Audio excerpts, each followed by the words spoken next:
أعوذ بالله من الشيطان اللعين الرجيم بسم الله الرحمن الرحيم قال الصادق عليه السلام إذا صمت فليصم سمعك وبصرك وشعرك وجلدك. ناظرین کرام، صادق آل محمد امام جعفر صادق صلوات اللہ وسلامہ علیہ فرماتے ہیں، اے روزہ دارو، جب تم روزہ رکھیں تو تمہارے کان، آنکھ، بال اور تمہارے جلد یعنی چمڑے بھی روزے سے. تو عزیزان من، عام طور پر ہم صبح کی اذان سے لے کر مغرب تک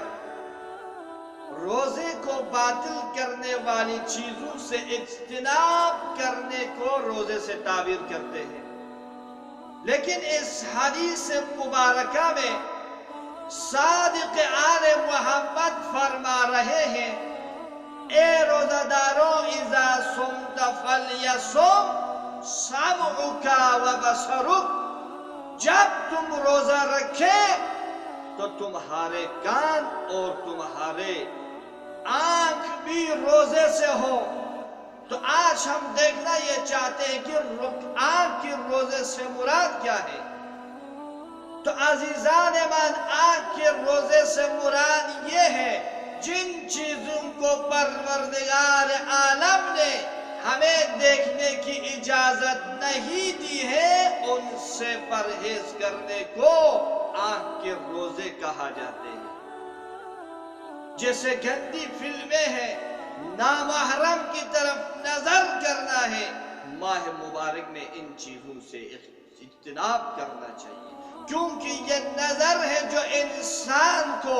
گمراہی اور گناہ کی طرف دھکیل دیتے ہیں، انسان کے دل میں شہوت کی بیج کو بو دیتی ہے، اور یہی نگاہ باعث بنتے ہیں کہ انسان فتنہ فساد اور معاشرتی خرابیوں میں ڈوب جائیں. اسی لیے امام ایک اور مقام پر فرماتے ہیں، النظرۃ بعد النظر تزرع فی القلب الشہوہ، نگاہ کے بعد دوسرا نگاہ کرنا انسان کے دل میں شہوت کو بو دیتی ہے، اور یہی شہوت، یہی نظر انسان کو گمراہ کرنے کے لیے کافی ہے. اس لیے میرے مولا نے فرمایا، اذا صمت فلیصم سمعک